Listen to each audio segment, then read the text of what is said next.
Blurry. Everything was blurry. The world around me shifted as my vision struggled to focus. My head felt heavy, my body sluggish, like I was waking from a deep slumber that had stolen years from me. The faint murmur of voices reached my ears, the clinking of cups, the hum of a cafe. A cafe? Why was I in a cafe? I blinked rapidly, my fingers twitching against the wooden surface beneath them. The scent of freshly brewed coffee filled the air, warm and inviting, too normal, too ordinary for the nightmare I had just escaped. I died. The thought sent a violent shudder through me. I remembered it so clearly. The cold darkness swallowing me whole, the bitter taste of blood on my tongue, my body breaking as I fell from the marble staircase of the Thornton estate. Cade's cold eyes staring down at me as I gasped for breath, his expression unreadable. But if I was dead, why was I here? A shadow moved before me. Then a voice. "Marry me, Selene," a deep, familiar voice murmured. "And I'll make everything disappear." My body locked up. No, it couldn't be. I turned my head slowly, my breath catching in my throat. Cade Thornton. The man who destroyed me. The man who killed me. He sat before me, dressed in a crisp suit, his fingers lazily tracing the rim of his coffee cup as if he hadn't just shattered my world twice. His piercing gray eyes watched me carefully, the same ones that once promised salvation but delivered ruin. Hatred surged through me like fire. My heart pounded in my chest, but I forced my expression to remain neutral. I wanted to scream, to claw at him, to demand answers. Why was I alive? Why was I here, sitting across from the man who murdered me? I clenched my hands under the table, nails digging into my palms. This had happened before. This very moment. The last time I had been desperate. Broken. My mother had just died, my father a hollow shell of the man he once was. The world had turned its back on me and Cade. Cade had offered me a way out. I had believed him. I had been a fool. I had married him, thinking I could salvage what was left of my life. Instead, he had caged me, controlled me, used me, and when I was no longer useful, he had pushed me to my death. But this time, I wouldn't be the weak, sniveling fool who clung to his mercy. I took a slow breath, my mind racing. If I had been reborn, if fate had truly granted me a second chance, then I would use it. I would not be Cade Thornton's puppet. I would destroy him. His family. Everything he loved. Selene. Cade's voice was smooth, controlled. You seem lost in thought. I forced a smile, my nails still digging into my skin beneath the table. I wasn't expecting this, I said softly, playing the role I knew he wanted me to. The weak, helpless girl. His lips quirked, almost amused. You've lost everything. Marrying me is your only option. Lies. I had options now. I had time. And this time, I wouldn't waste a second of it. I lowered my lashes, pretending to consider. You'll make everything disappear? Every trace of the scandal. Your father's debts. The shame. You'll be Selene Thornton, and no one will dare touch you. I wanted to laugh. Selene Thornton. That name had been nothing but a prison. But I played along, nodding as if I were truly considering his offer. All right, I whispered, sealing my fate. Not as his wife. As his destruction. Because in this life, Cade Thornton would never see me coming. The engagement was settled within the week. Cade moved swiftly, just as he had in my past life. The press was flooded with reports of our upcoming wedding, carefully worded articles painting me as the tragic heiress saved by the ever-powerful Thornton family. A redemption arc, a love story spun from lies. I played my part well, smiling, nodding, pretending to be grateful. But beneath the surface, I was seething. Standing in front of the mirror in the boutique, I let my fingers trail over the white lace of my engagement dress. It was a masterpiece of delicate embroidery, hand-stitched to perfection, just like last time. I could still remember the way it felt when Cade ripped it off me after our wedding, claiming that I belonged to him. Not this time. Not ever again. A soft knock at the door pulled me from my thoughts. I turned, schooling my expression into something more docile. The door opened, and a tall woman stepped in. My stomach twisted in recognition. Eleanor Thornton. Cade's mother. the real mastermind behind my family's downfall. She had orchestrated everything: the false evidence, the financial collapse, the whispers in high society that branded my family as criminals.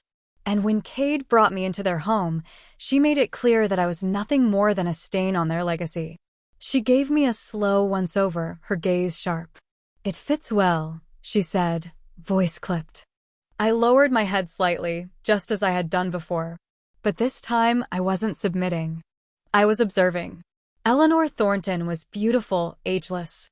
A woman who had climbed to power and refused to let go.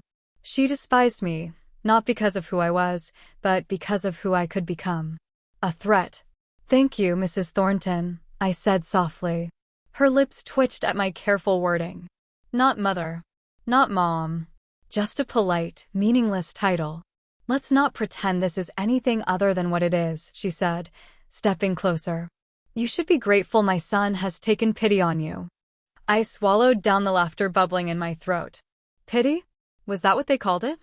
I met her gaze, allowing the tiniest tremble to touch my lips. "I am grateful," I murmured. Her satisfaction was immediate. She thought she had already won. And that was her mistake. Because while she stood there, convinced I was nothing but a helpless girl, I was already calculating. Planning. Waiting for the moment I would rip this family apart. And it was coming sooner than they thought. The cemetery was silent. The autumn wind rustled through the trees, sending crisp brown leaves tumbling over the cold marble of my mother's grave. I knelt before the headstone, tracing the engraved letters with trembling fingers. Isabel Moreau. Mother. The woman who had spent her life protecting me, shielding me, loving me. And in the end, she had died because of me. I could still hear her last words, soft, broken, filled with regret. "I'm sorry, my love. I couldn't save you." She had died in our rambling estate, too sick to stand, too weak to fight. If we had just a little more money, if we hadn't been exiled, if the Thorntons hadn't. I clenched my fists. No more ifs. This time, I wouldn't cry. This time, I wouldn't beg for forgiveness. My mother's death was not my fault. It was theirs. I placed a single white lily on her grave, my voice a whisper. "Rest well, Mother. I will make them pay." Then I turned and left, my step steady, my resolve unshaken. I had one more stop to make. The house was smaller than I remembered. It stood at the edge of the city, a shadow of its former glory. The Moreau estate had once been filled with laughter, warmth, and light. Now, it was just a house where a broken man lived with my 2 siblings. I hesitated before knocking. A long pause.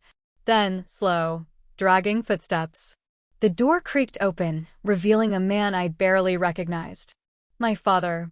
Once, Elias Moreau had been a man of dignity and strength, a proud businessman who held his head high. Now, he was hunched, his hair graying, his face hollow with grief and time. His tired eyes met mine, and for a moment, there was nothing. No recognition. Then, his breath caught. "Selene." My throat tightened. "Hello, father." He staggered back as if he couldn't believe what he was seeing. They said you ran away. That you abandoned us." Lies. The Thorntons had spread those lies. I stepped forward, my hands clenched at my sides. "I never left you, father. They took everything from us. I had nothing, nowhere to go." His eyes darkened with something raw. Anger? Pain? I wasn't sure. "Then why are you here now?" I swallowed hard. "To fix it." A bitter laugh escaped him. "Fix it?" He shook his head. "Nothing can be fixed, Selene. It's over." "No." I refused to accept that. "You always told me to stand up when I was knocked down," I whispered. "Well, I'm standing, father. And I will bring the Moreau name back. I swear it." His lips parted, his expression unreadable. But before he could speak, I took his hand and pressed something into his palm. A thick envelope. "Take it," I said softly. "It's not much, but it's a start." He looked down at it, then back at me, suspicion creeping into his gaze. "Where did you get this?" I forced a small, hollow smile. "I'm marrying Cade Thornton." Silence. Then, his entire body tensed. Selene. I know, I cut him off, gripping his hand. I know what I'm doing. Trust me, father. For a long moment, he just stared at me. And then, slowly, he exhaled. I lost your mother, he murmured. I can't lose you too. I softened, squeezing his hand. You won't. Not this time. Take care of yourselves and the girls. As soon as I stepped into his penthouse, I felt the hairs at my neck rise. I never did like living here. Cade turned his sharp eyes sweeping over me. Where have you been? I schooled my expression into something soft, hesitant. I couldn't sleep, so I went for a drive. I never did sleep well in this house. Cade stepped closer, watching me carefully. You did well tonight. The press loves you. Of course, they did. The ruined Moreau heiress, rising from disgrace to marry the golden son of the Thornton family. It was a perfect story. I let out a breath, feigning vulnerability. Cade, I want to be involved. His brow arched. In what? In your business. In the family's dealings. I don't want to be just some ornament at your side. I met his gaze, letting just enough raw emotion slip through. I lost everything once. I don't ever want to be powerless again. Silence stretched between us. Cade was calculating, weighing my words, trying to decide if I was worth trusting. Then, slowly, he nodded. I'll think about it, he said. That was enough. Because once I was inside, once I had access to their empire, I would rip it apart from the inside out. The game had begun. And I was going to win. Getting into Thornton Enterprises was easier than I expected. Cade must have believed my little performance the night before because, by morning, I was given a neatly packaged role as a special advisor to the CEO, him. It was nothing more than a glorified title meant to keep me occupied while looking pretty by his side. But that was fine. I didn't need real power to start ruining lives. That afternoon, I invited Damian Langley to lunch. He was Cade's financial director, and my first target.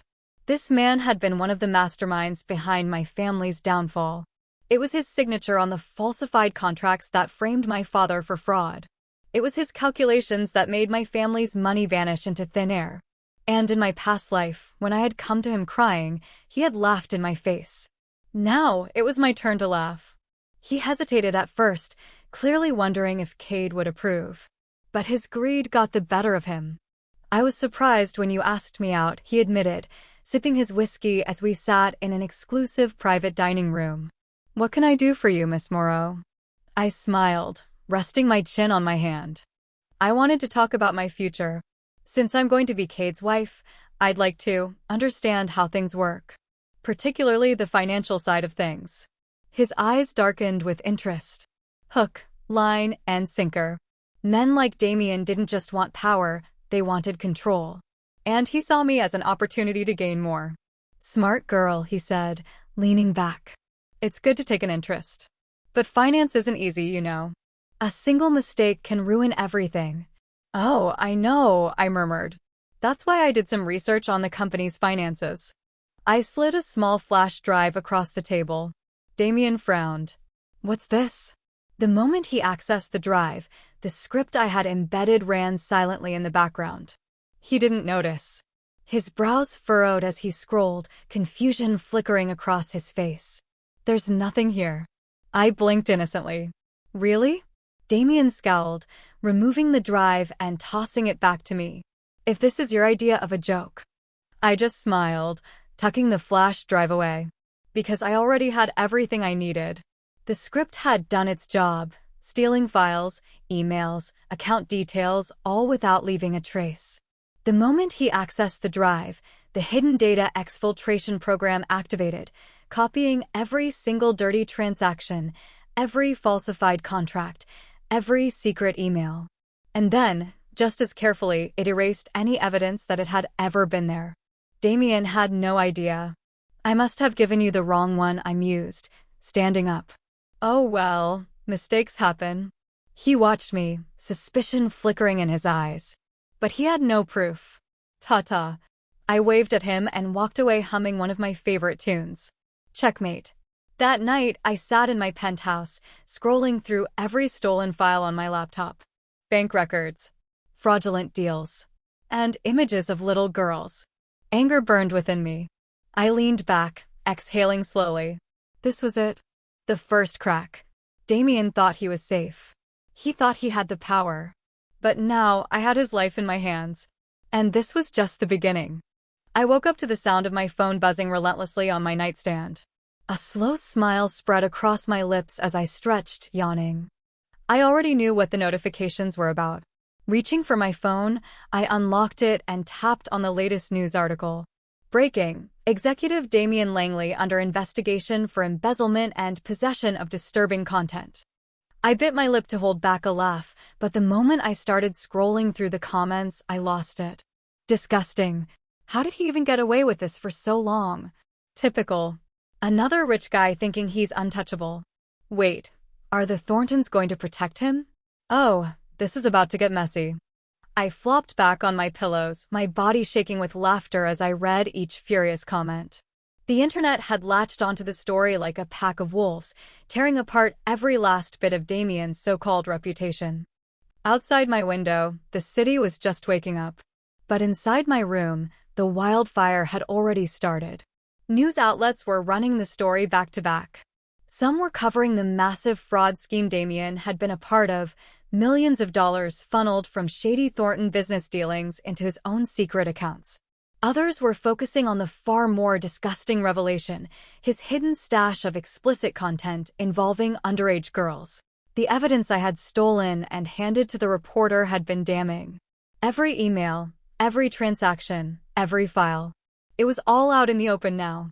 And the best part? Thornton Corporation was running from him like a disease. At noon, the company released a statement. Thornton Corporation has always upheld the highest moral and ethical standards. We were unaware of Mr. Langley's personal misconduct and are taking immediate action to distance ourselves from his actions.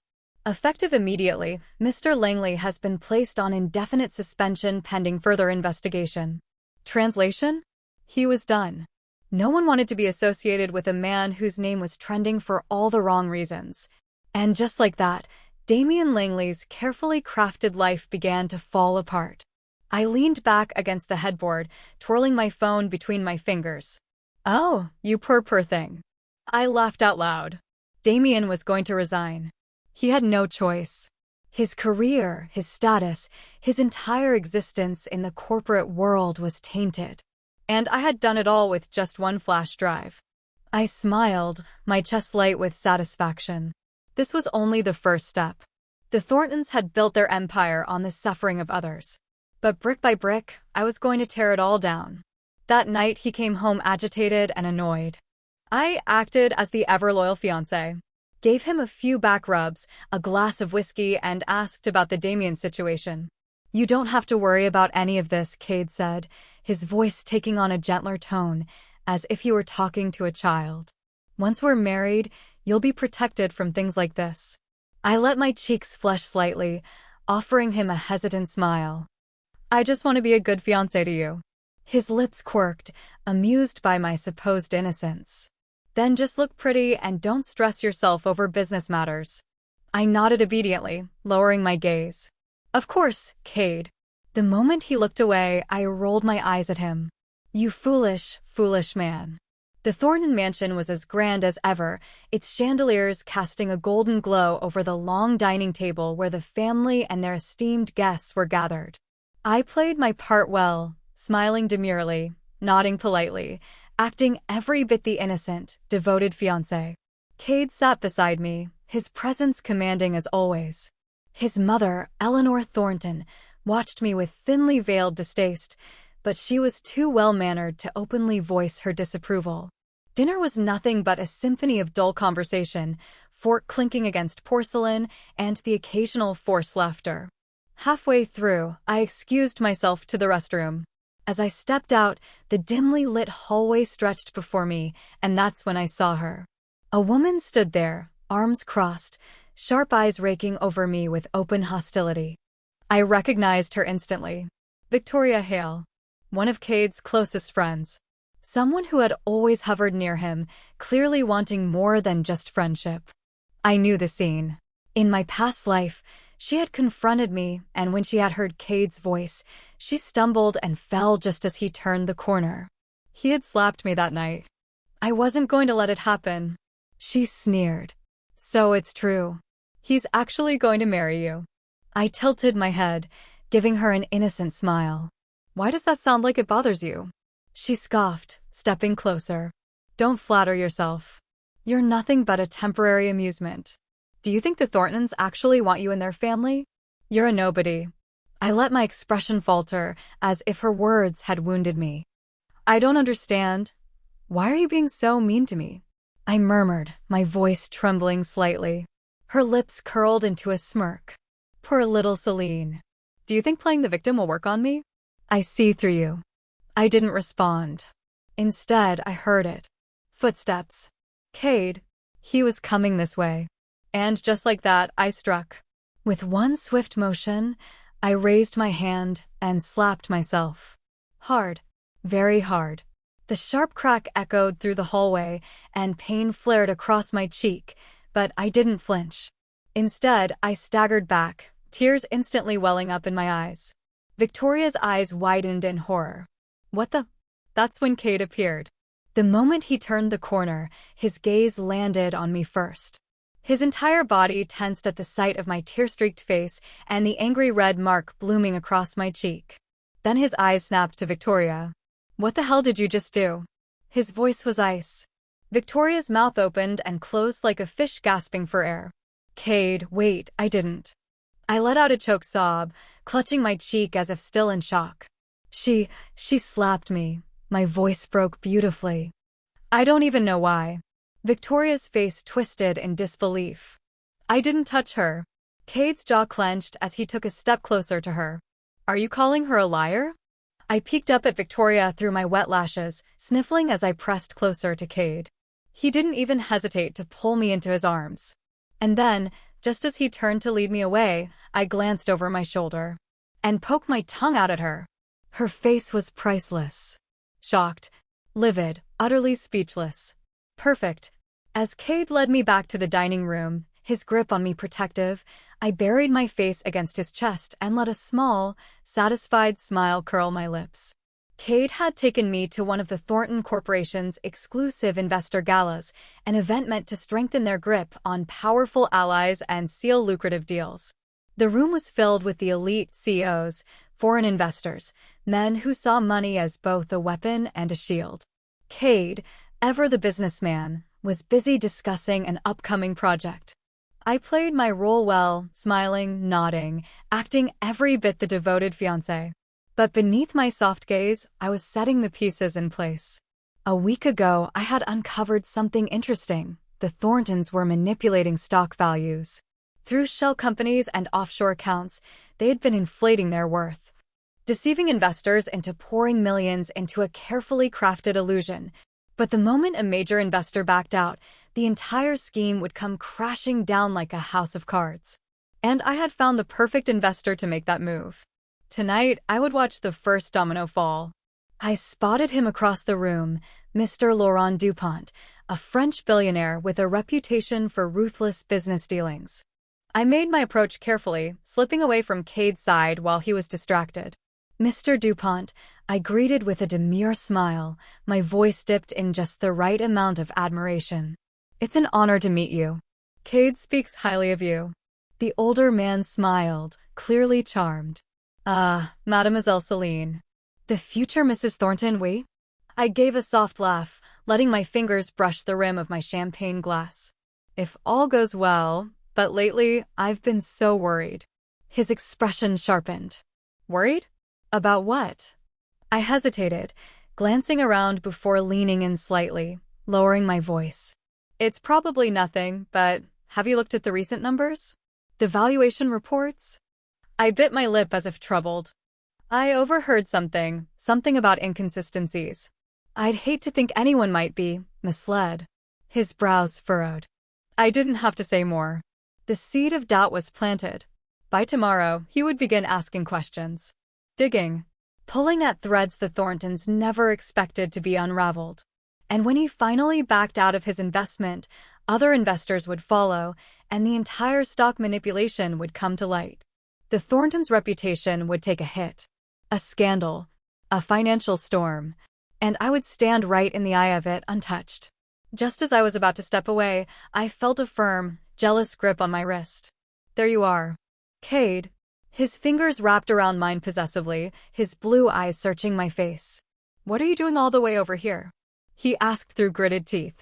I blinked up at him, my lips parting slightly. I was just speaking with Mr. DuPont. Laurent chuckled, raising his glass. Your fiancée is quite the bright one, Thornton. You'd better hold on to her. Cade's grip on me tightened harder, and I was sure there would be bruising. Cade's smile was easy, but I could see the tightness around his eyes. Oh, I plan to.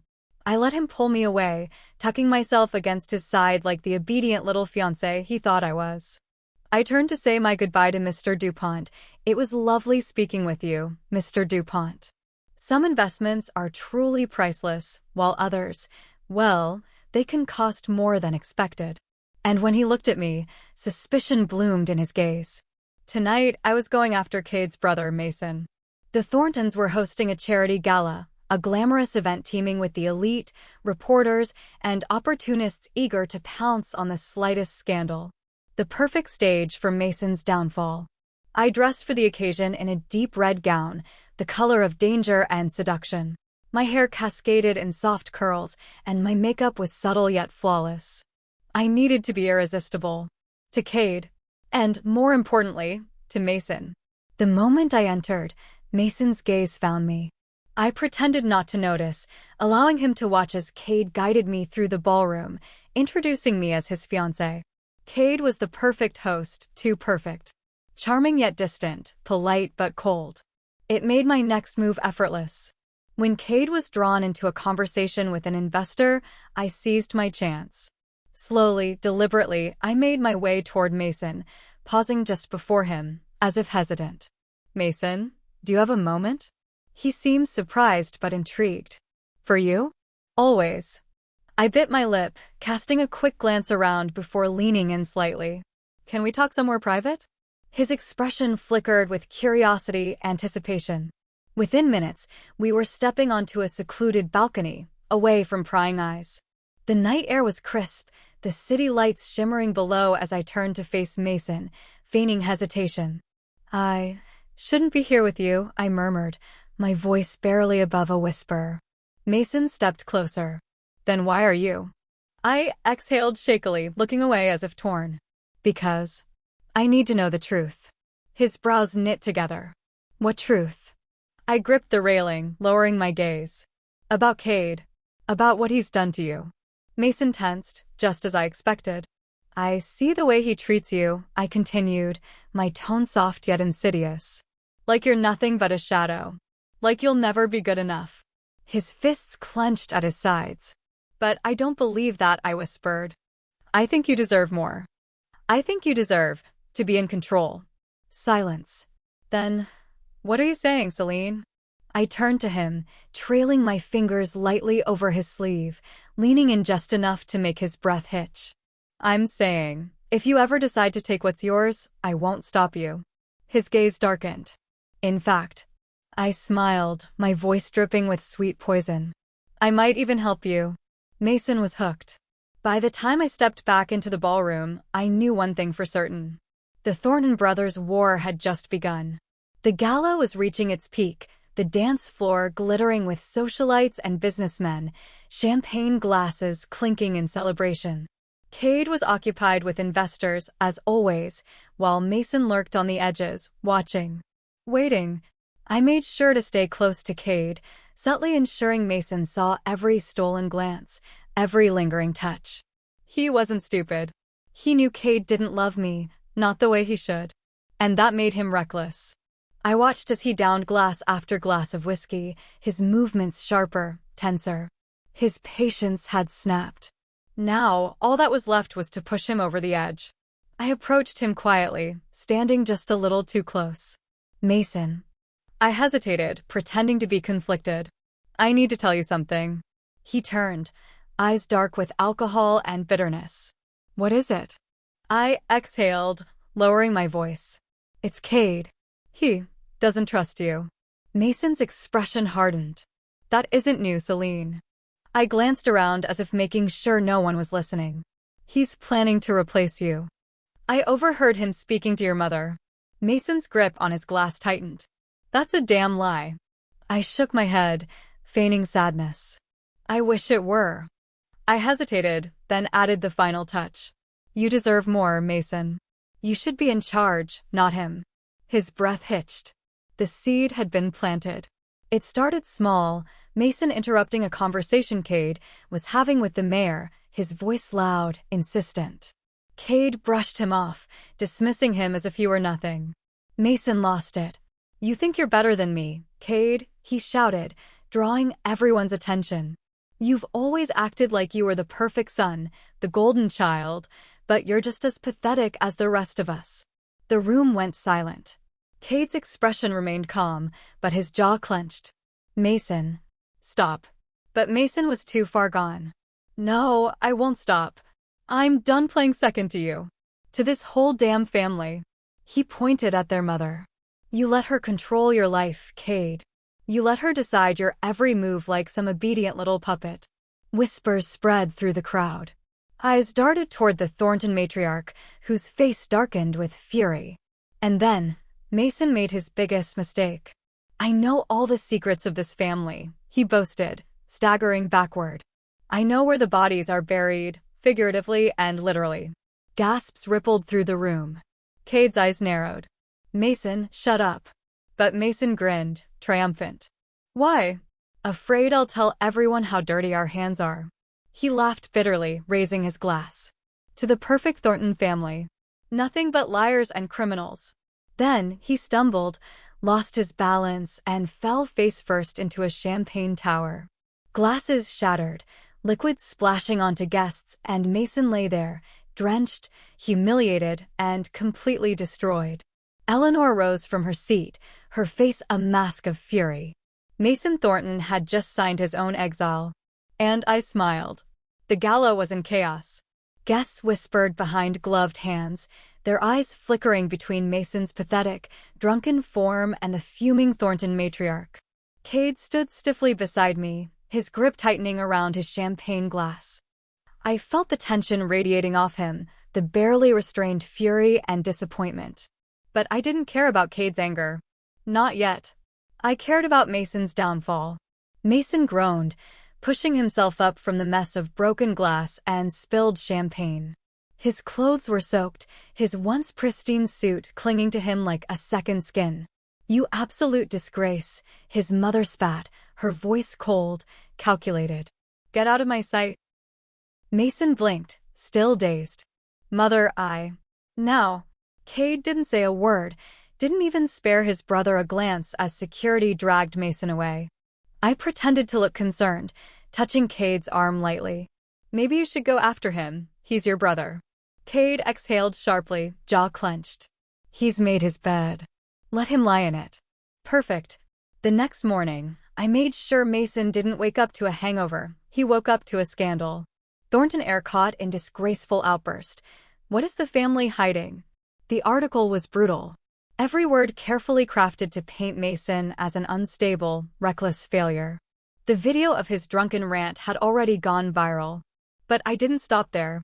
I fed anonymous sources more information. Fake whispers, carefully placed truths.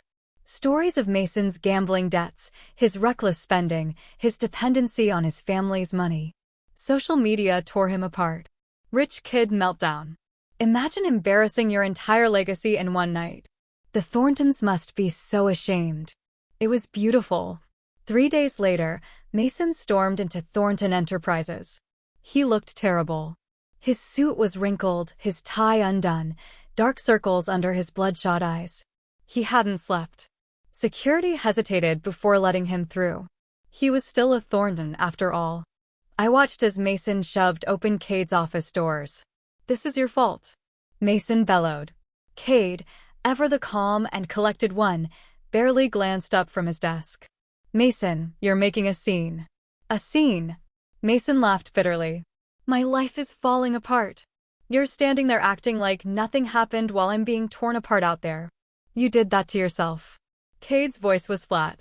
Cold. Mason's fists clenched. You could fix this. You could make this go away. Cade stood, adjusting his cuffs. And why would I? I felt a shiver of satisfaction as Mason froze. Cade's words hit him harder than any punch could. You don't care, do you? Mason's voice wavered. You never did. Cade didn't answer.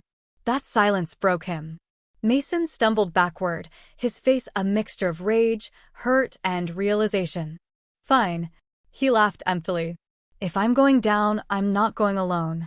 He stormed out. Mason was desperate. And desperate men made reckless choices. I knew that when he stormed out of Cade's office, he wasn't done. His pride, his ego, everything had been shattered. And now, Mason wanted to burn everything down with him. Good.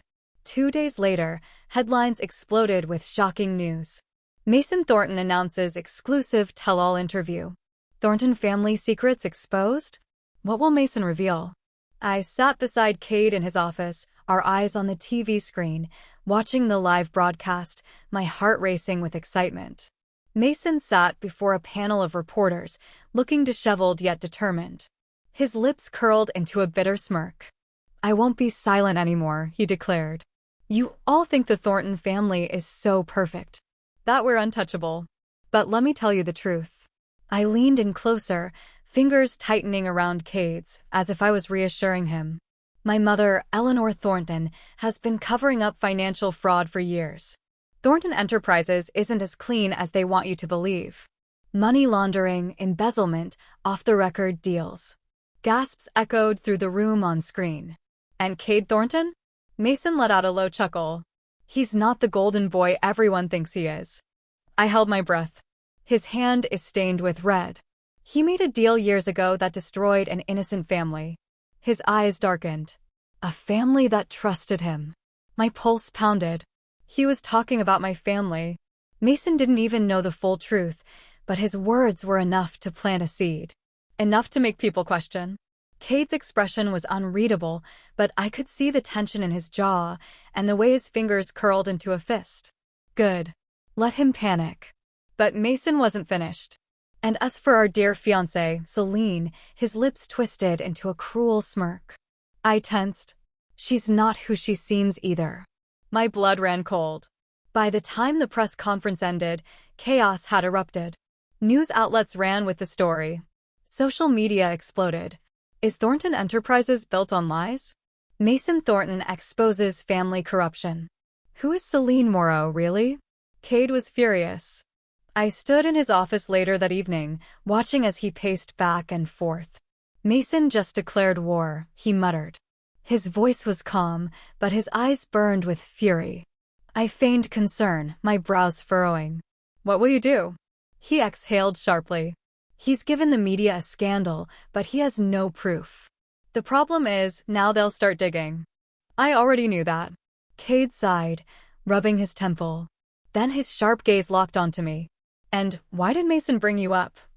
I forced myself to look confused. I don't know. I bit my lip, casting my gaze downward. Maybe he's just lashing out. Cade studied me for a moment before finally exhaling.